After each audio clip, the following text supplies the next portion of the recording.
En esta noche vamos a comenzar una nueva serie que se va a titular El amor a los enemigos, basada en el Evangelio según San Mateo, capítulo 5, versículos del 38 al 48.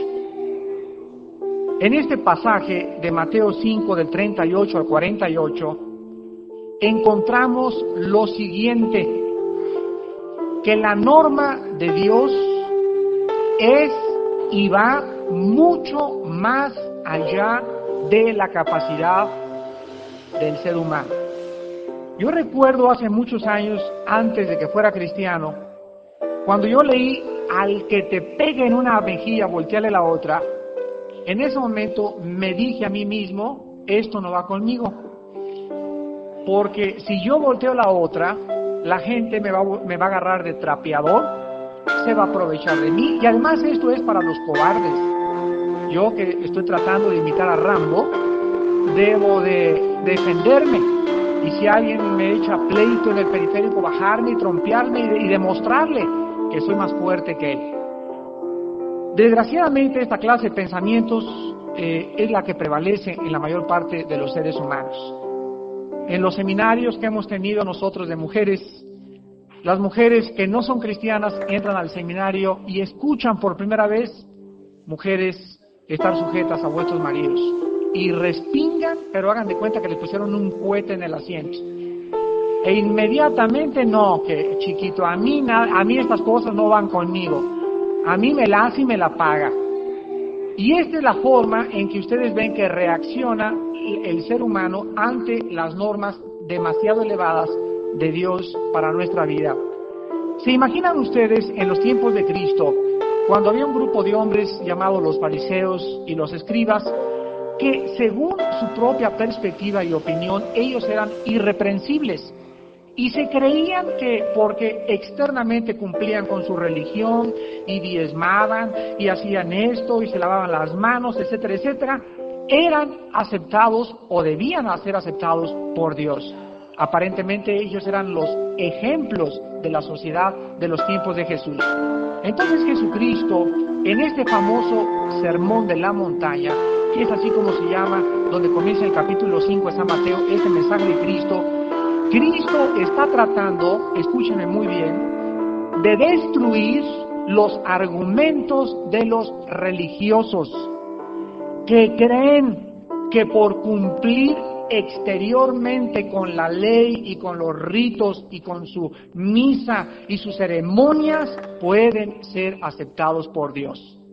Entonces Cristo, en este mensaje tan penetrante del Sermón del Monte de los Olivos, está poniendo las normas de su Padre en un nivel donde el ser humano diga, pues no puedo realmente voltear la otra mejilla, ni perdonar a mi enemigo, porque en nuestro espíritu existe desde el nacimiento la idea de la venganza. No hay ningún ser humano que naturalmente pueda tener una bondad y pueda tener un sentido donde perdono a aquellos que me hacen algo, porque por naturaleza, repito, todos los seres humanos sin Cristo y aún muchos con Cristo deseamos y anhelamos algún día vengarnos de nuestros enemigos.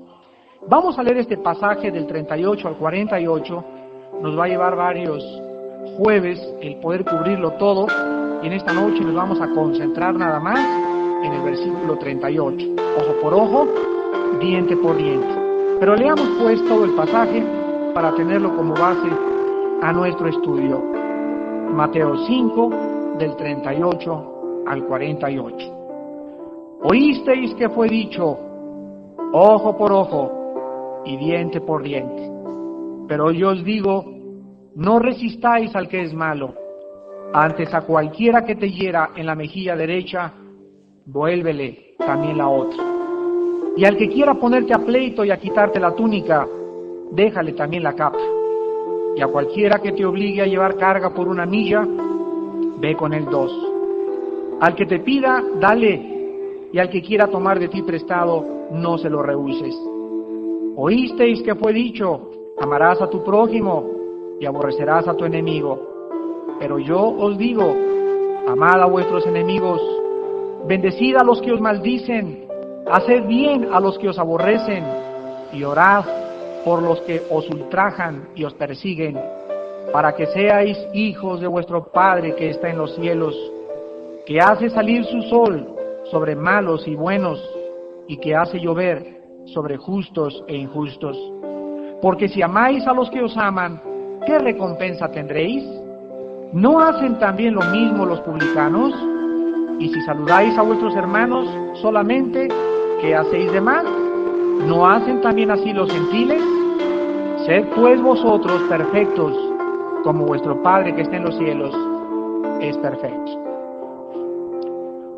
Una de las filosofías o uno de los elementos de la filosofía de nuestra sociedad en la cual vivimos es que todas las personas demandan sus derechos inalineables.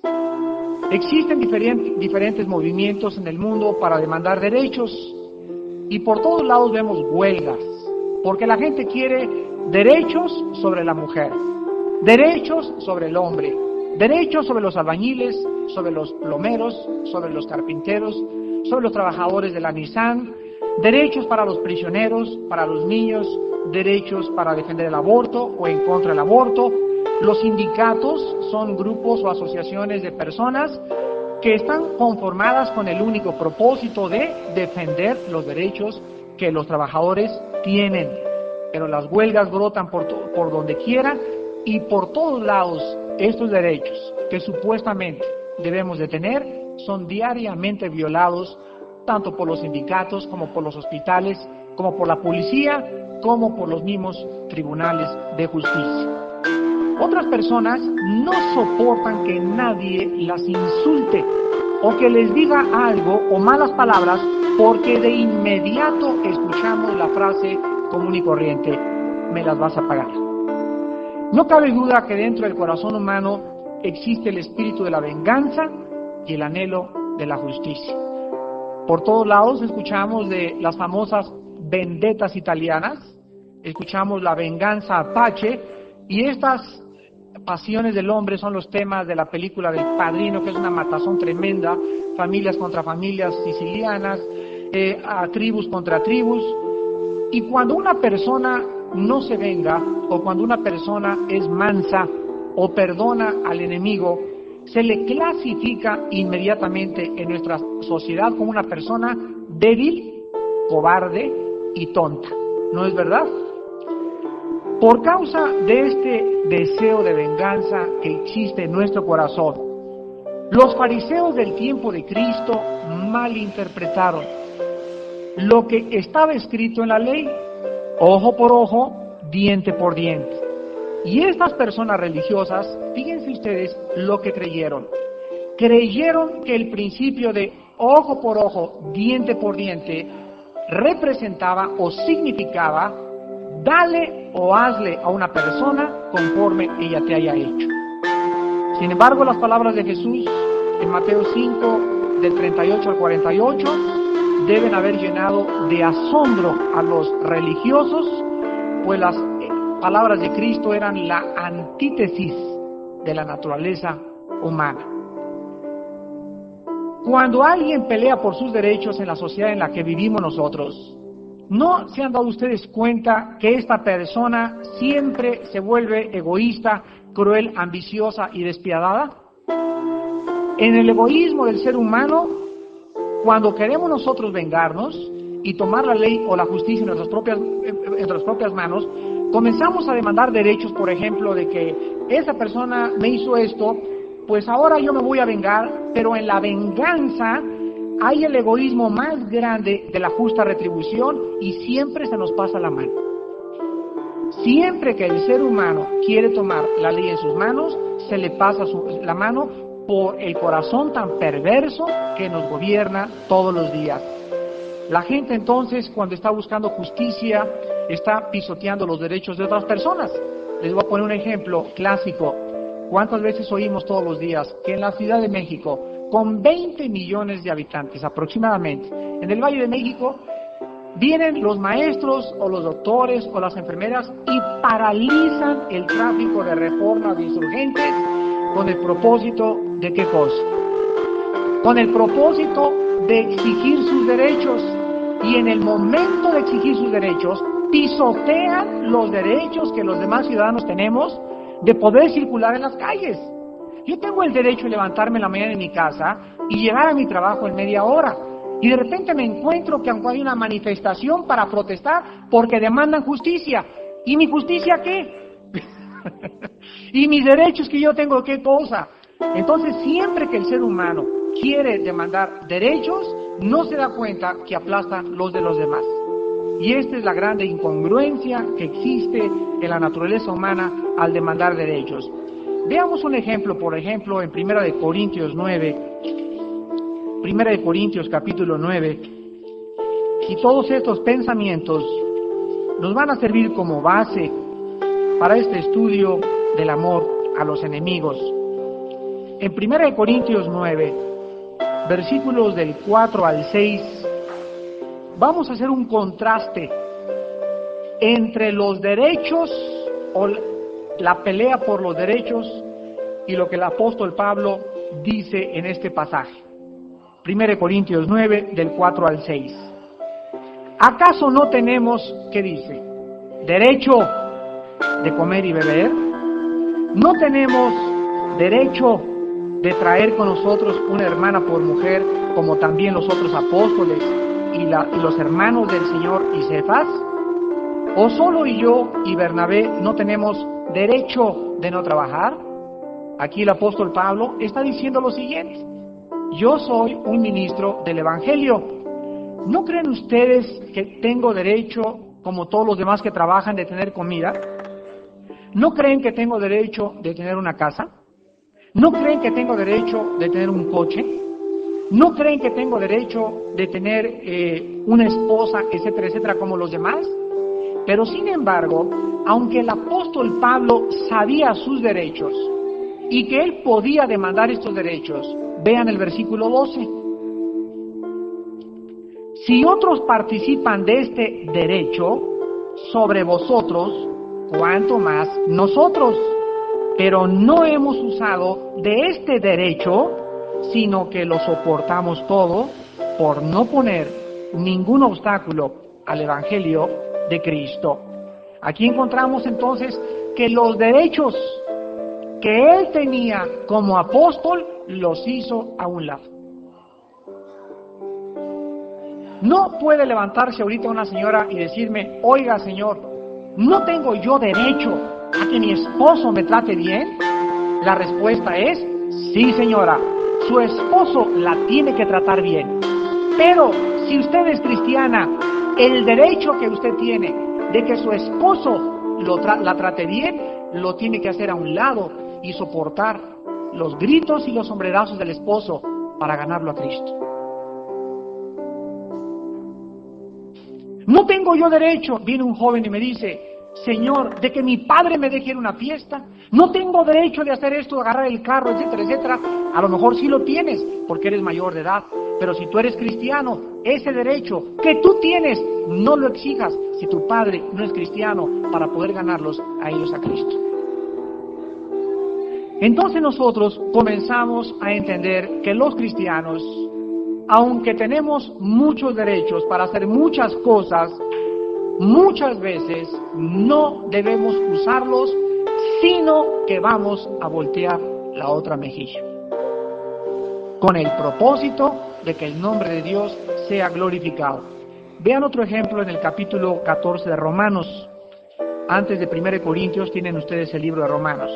Retrocedan unas páginas nada más. Romanos capítulo 14, versículo 21. Y dice Romanos 14, 21, estableciendo el mismo principio: bueno es no comer carne, ni beber vino, ni nada en que tu hermano tropiece, o se ofenda, o se debilite. ¿No tenemos derecho de tomarnos una copa de vino en la comida? La respuesta es sí. Una copa de vino en la comida es digestivo. es bueno, etcétera, etcétera. Pero aquí en México y en Mexicalpan de las Tunas, la gente no está acostumbrada. Entonces, si yo invito a comer a mi casa a un hermano, y aunque tenemos el derecho, mi familia y yo, de disfrutar el vino de vez en cuando en la mesa, no lo hacemos porque si sacamos el vino enfrente de un hermano débil, él va a creer no que nos gusta el vino como algo digestivo, sino que nos gusta la jarra. Y cuando se salga de la casa, va a ser contagiado porque su conciencia, siendo débil, se va a contaminar a hacer lo mismo que tú hiciste. Entonces, pecando contra el hermano, peco contra Cristo. No tenemos derecho de vez en cuando echarnos, como dicen allá en mi tierra, una chela helada con un cabrito sabroso. ¿Es pecado tomarse una cerveza? La respuesta es no, no es pecado. No es pecado tomarte una cerveza, no es pecado tomarte una copa de vino, pero se convierte en pecado cuando lo haces enfrente de personas débiles en la fe. Entonces, para que no tropiece yo a nadie, entonces no tomo cerveza, ni vino, ni hago ninguna cosa en que mi hermano pueda tropezar, debilitarse u ofenderse. Me sacrifico yo, y yo sé que tomar una cerveza ni me voy a emborrachar. Algunas personas lo hacen, y hasta cristianos en Estados Unidos, pero por amor a muchos hermanos débiles en la fe, hago a un lado mis derechos para poder traerlos a Cristo y ganarlos al Señor. Hermanos en Cristo, en este pasaje, regresamos a Mateo 5, el Señor Jesús está contrastando las éticas del reino.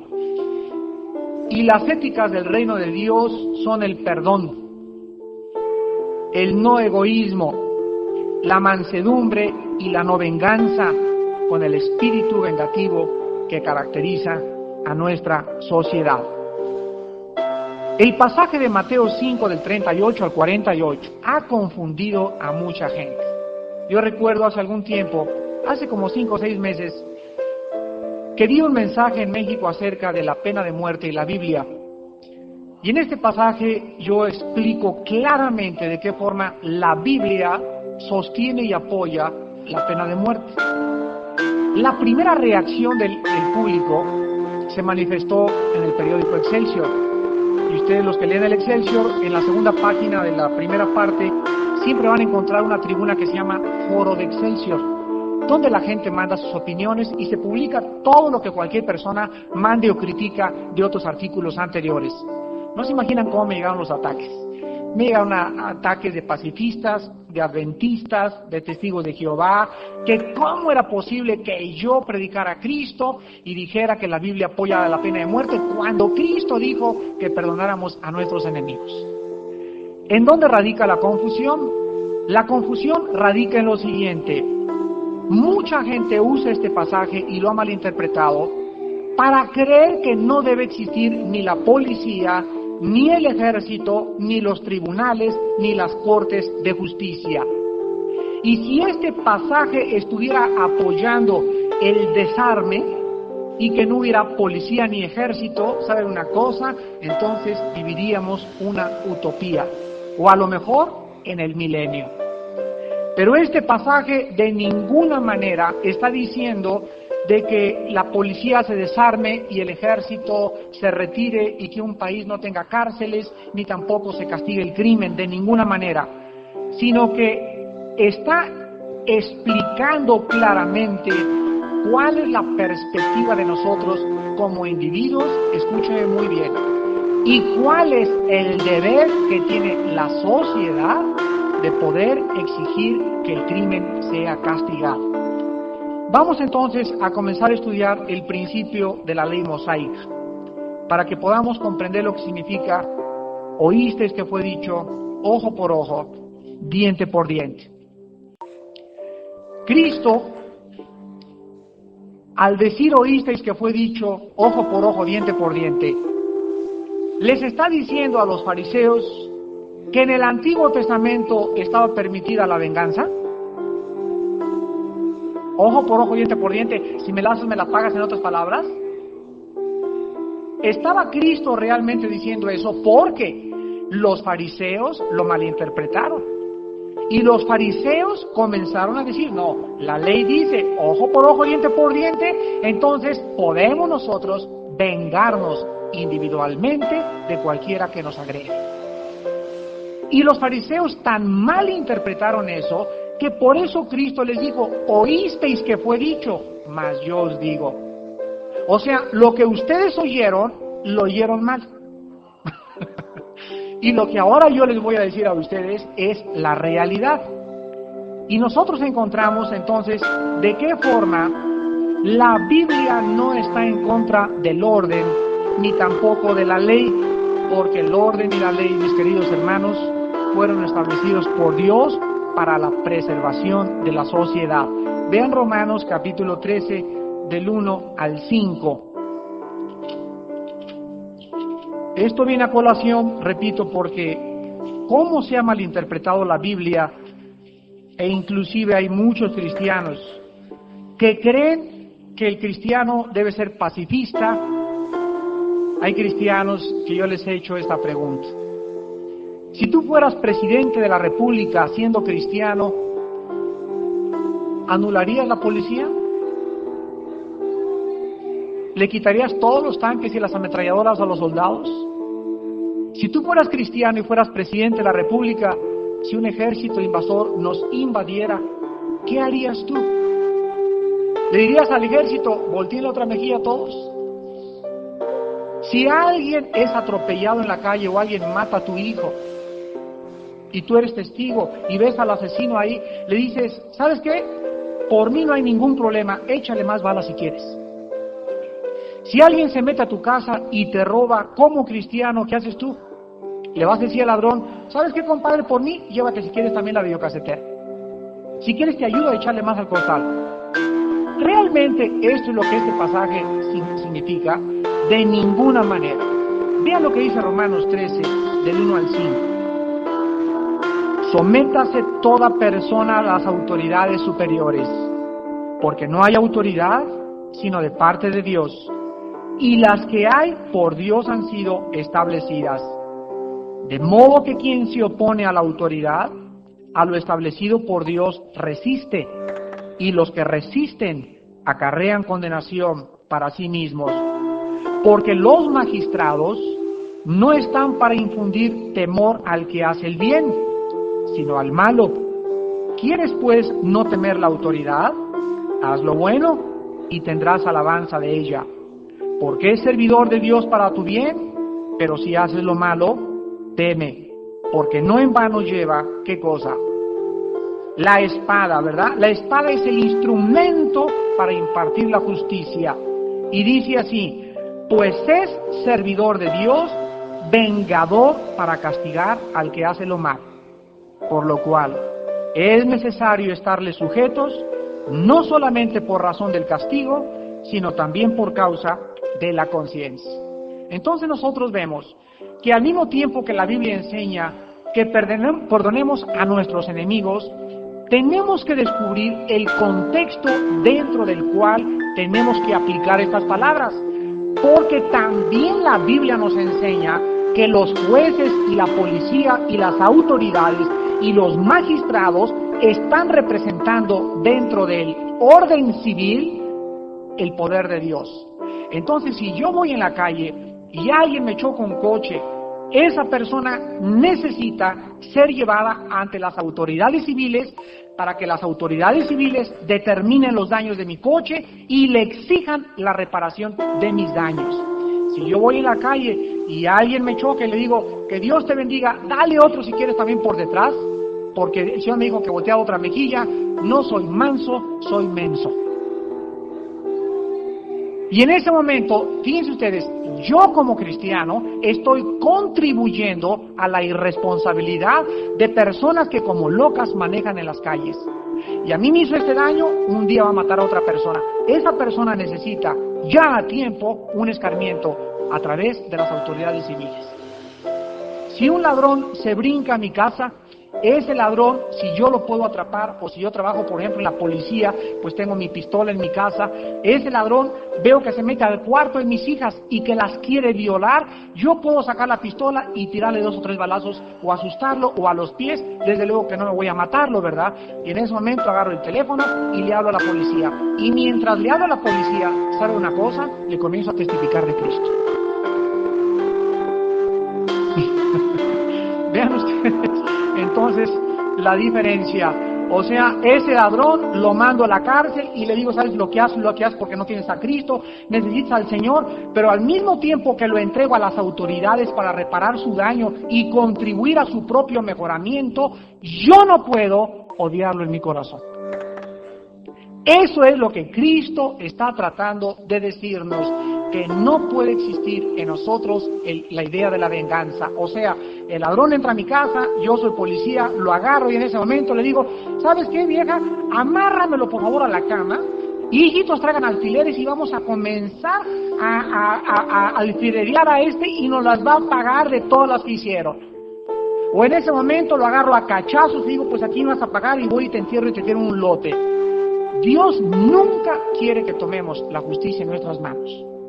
Dios quiere que nosotros usemos la autoridad civil para que sean las autoridades las que se encarguen de impartir la justicia, porque cuando nosotros queremos cobrarnos el castigo o la ofensa, se nos pasa la mano. Entonces, Dios está dando, con la ley de perdona a tu enemigo, una escapatoria a nuestra falta de misericordia, de preservar la sociedad, porque si cada persona en una sociedad se llevara o ejercitara la ley en sus propias manos, sería una anarquía. ¿Se imaginan que todo el mundo estuviera armado y que todo el mundo echara bala y que todo el mundo se cobrara individualmente las ofensas de la gente y que se me choquen, agarro y me regreso y le choco yo 3 veces el coche o lo agarro a golpes ahí mismo en la calle? Pues sería la anarquía total. ¿Para qué cosa está la autoridad? Para poder ejercer la justicia y la espada de Dios a aquel que hace lo malo. Entonces estamos tratando de poder separar lo que Jesús dijo y lo que debemos hacer a través del orden civil. Y vamos a poder encontrar la explicación al principio, ojo por ojo, diente por diente, en pasajes del Antiguo Testamento. Veamos el primero donde se citó esta ley. Éxodo capítulo 21. Éxodo capítulo 21. Durante muchas veces, sobre todo las personas que estudian dentro de la jurisprudencia las leyes, yo recuerdo que me encantaban las leyes, me encantaba la ley y la psicología, y yo hubiera anhelado haber ser abogado. Pero yo recuerdo muy bien que algunos maestros que nos enseñaban el derecho nos decían que tuvo su origen en Roma. Y si aquí hay abogados o licenciados, recordarán que siempre se ha enseñado el derecho romano, porque de acuerdo a la Facultad de Leyes en la mayor parte de las universidades, es Roma el origen del derecho. Sin embargo, qué equivocados están, porque Roma solamente aplicó el derecho o los principios que los griegos antes que ellos habían absorbido cuando conquistaron Jerusalén y absorbieron de los escritos del Antiguo Testamento lo que es realmente el derecho. Y si ustedes leen el libro de Éxodo, el libro de Deuteronomio, el libro de Levítico, del capítulo 20 en adelante, encontrarán ustedes de qué forma tan precisa, tan efectiva y tan justa y tan misericordiosa Dios nos dio las leyes civiles. Entonces, ni el matrimonio, ni las leyes civiles, ni las leyes de adoración las inventó el ser humano. Dios nos las dio para que nosotros tuviéramos la plataforma de la equidad, de la justicia y de la misericordia. En Éxodo 21, versículo 22, encontramos un principio. Éxodo 21, 22.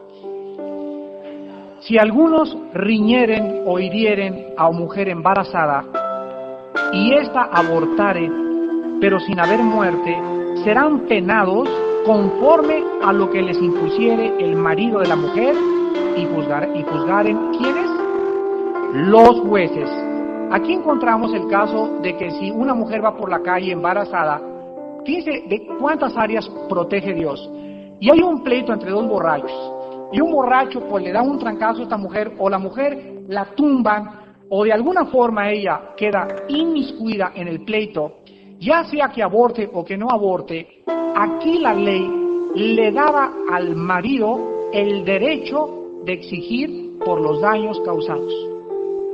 El marido no podía agarrar a los borrachos a trancazos, tenía que el marido ir a los jueces, y los jueces determinaban el castigo que el marido estaba exigiendo para estas personas. Versículos 23 al 27 del mismo capítulo.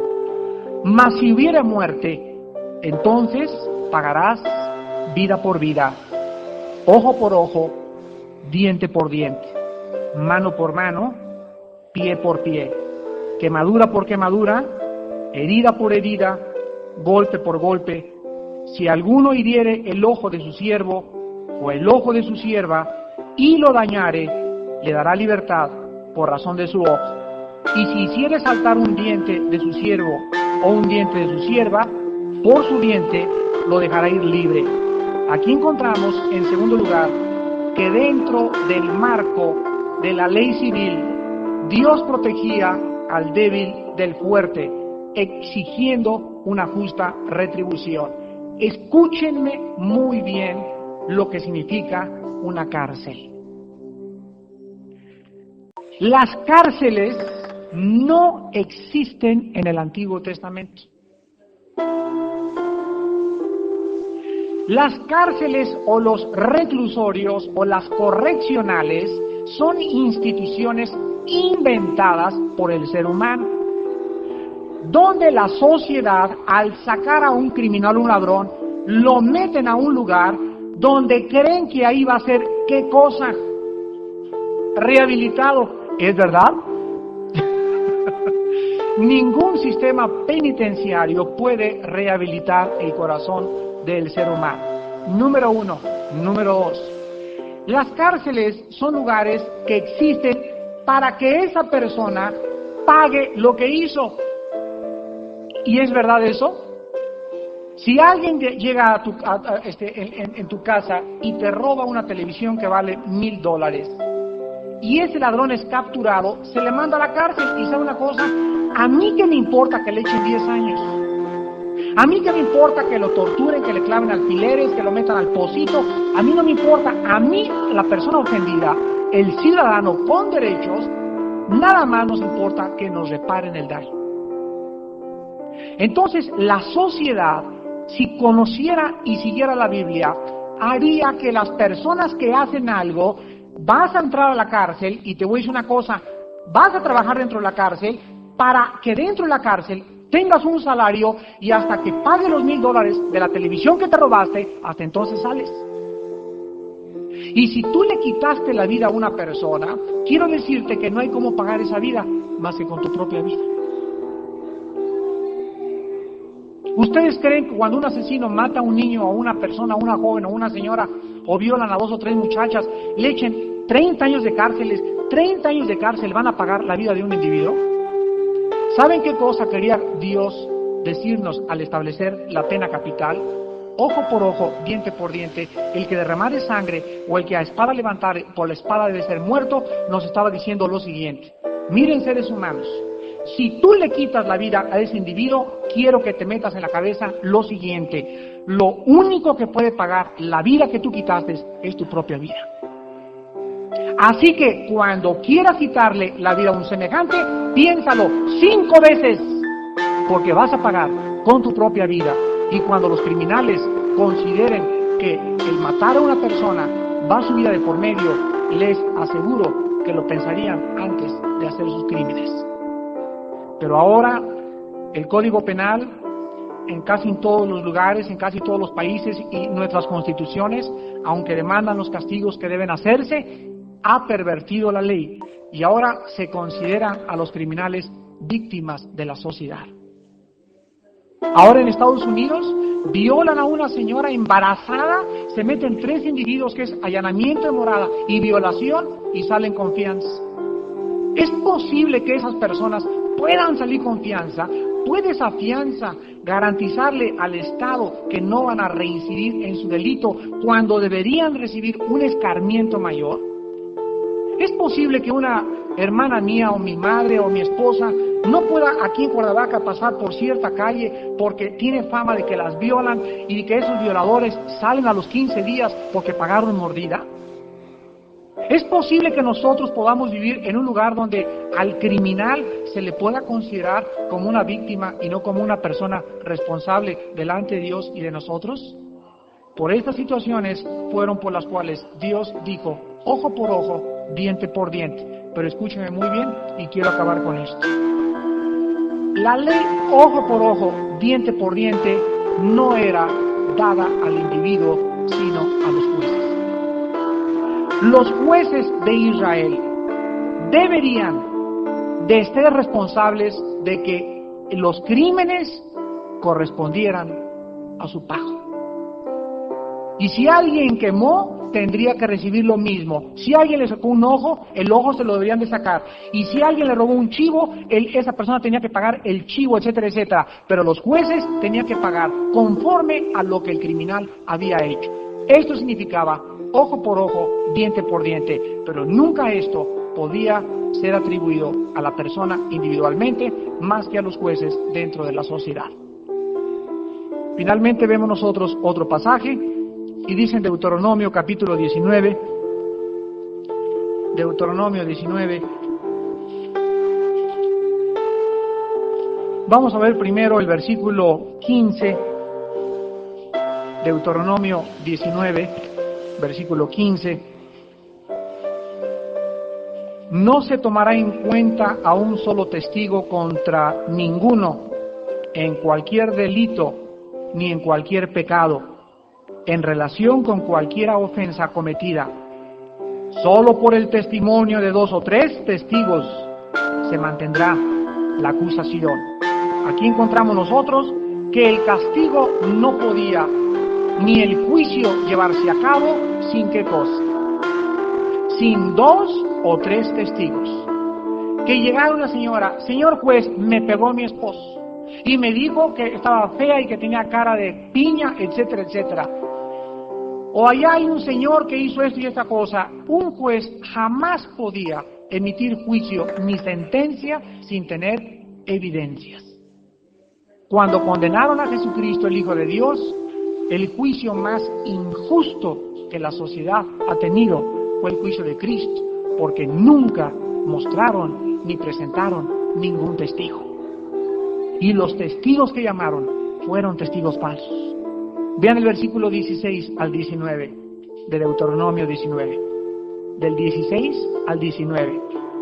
Cuando se levantara el testigo falso contra alguno para testificar contra él, entonces los 2 litigantes se presentarán delante de Jehová y delante de los sacerdotes y de los jueces que hubieren aquellos días. Y los jueces inquirirán bien. Y si aquel testigo resultare falso, y hubiere acusado falsamente a su hermano, entonces haréis a él como él pensó hacer a su hermano, y quitarás el mal del medio de ti. Aquí se nos demuestra el principio que corre por toda la Biblia.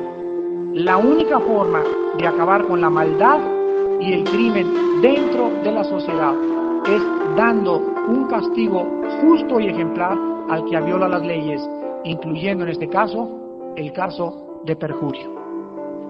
Uno de los crímenes más grandes que hay no es matar, no es robar, no es violar, es acusar falsamente a otra persona. Esto es una de las cosas más graves a los ojos de Dios. Dios odia, dice, al que siembra discordia entre los hermanos.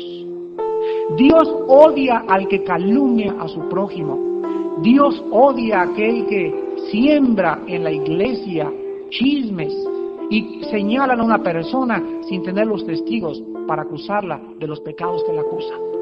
Y finalmente en el versículo 20 y 21, dicen Deuteronomio 19, 20 y 21, y los que quedaren oirán y temerán, y no volverán a hacer más una maldad semejante en medio de ti. Y no le compadecerás, vida por vida, ojo por ojo, diente por diente, mano por mano, pie por pie. Finalmente, hermanos, recuerden esto. Una corte de justicia, un tribunal, no es un lugar de misericordia, ni de perdón, ni de lástima. La corte de justicia tiene el deber de emitir la justicia. Un tribunal es un lugar donde debe haber una sentencia de acuerdo a las evidencias. Pero ¿se imaginan ustedes un juez que tenga un criminal que le diga: señor juez, mi mamá cuando era chiquito no me dio de comer y me pasó esto y por eso soy malo y nunca he tenido esto? Y en ese momento el juez comienza con las lágrimas: sí, mi hijito pobrecito, 1 año nada más de prisión. En ese momento el juez no es imparcial. En ese momento el juez es guiado por sus sentimientos, por sus emociones, escuchen, y no por lo que la ley demanda. Esto lo vemos nosotros en Apocalipsis capítulo 20, cuando Dios abre los libros y los muertos se presentan delante de Dios, y dice la Biblia: y vi a los muertos, grandes y pequeños, delante de Dios parados. Este Apocalipsis 20 nos habla del juicio del gran trono blanco, y ahí no va a haber misericordia de Dios. Ahí no va a haber lástima de Dios. Ahí no va a haber que: Señor, si eres un Dios de amor, pero también soy un Dios de justicia. Y si Dios perdonara a alguien sin que esta persona merezca el perdón, Dios sería un monstruo moralmente y justamente. La justicia de Dios le obliga a pagar a cada quien conforme a sus obras. Y el mensaje del Evangelio es que ni tú ni yo debemos, ni podemos pagar aquello que hayamos hecho, sino que Cristo es enviado al mundo a pagar todo aquello que Dios me quería cobrar. Y que todo aquel que cree en Él será librado de la ira venidera. Pero el que rechaza el sustituto de Dios, y el que rechaza al ungido de Dios, y el que rechaza al Salvador de Dios, tiene que ser juzgado. Y la paga del pecado es la muerte, mas el regalo de Dios es vida eterna en Cristo Jesús. Despidámonos en oración. Te damos gracias, Señor, por tu palabra. No hay nada torcido ni perverso en ella. Ella es recta. Tus mandamientos son luz a nuestra vida. Tu palabra es como una lámpara, Señor, que nos guía en lugar oscuro. Y solo tú puedes ser el originador de la justicia, de la ley y del orden. Tú eres un Dios de orden, un Dios de justicia, un Dios que estableció leyes que gobernaran el universo. Y así como existe la ley de la gravedad, las leyes de las termodinámicas y las otras leyes físicas que gobiernan la materia, así también hay leyes morales. Y estas leyes morales se encuentran en tu palabra. Y el ser humano necesita conocerlas para que su corazón perverso y engañoso no lo desvíe y le haga creer que tú eres amor, sin olvidarnos que también eres justicia. Y que si tú así diste a tu Hijo Jesucristo y lo enviaste a morir en la cruz, también tú vas a mostrar tu ira, porque también la ira de Dios se manifiesta desde el cielo contra toda impiedad de los hombres que detienen con injusticia la verdad. Y Dios pagará a cada quien conforme a sus obras. Tribulación y angustia sobre aquel que hace lo malo. Vida eterna, honor y gloria al que perseverando en bien hacer busca gloria, honra e inmortalidad. Padre Santo, te damos gracias porque tus juicios deben ser temidos, tus mandamientos respetados, tus leyes obedecidas.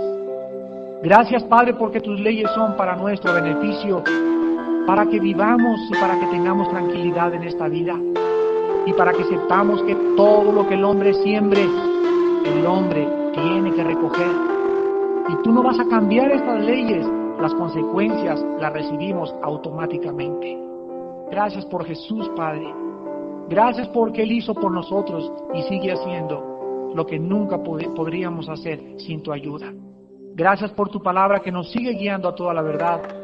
Y gracias porque cada día que la abrimos nos maravillamos y decimos cuán grande es el Señor, el Dios y Padre de Jesucristo, el Dios de la Biblia, en quien oramos y en quien te damos las gracias. Amén.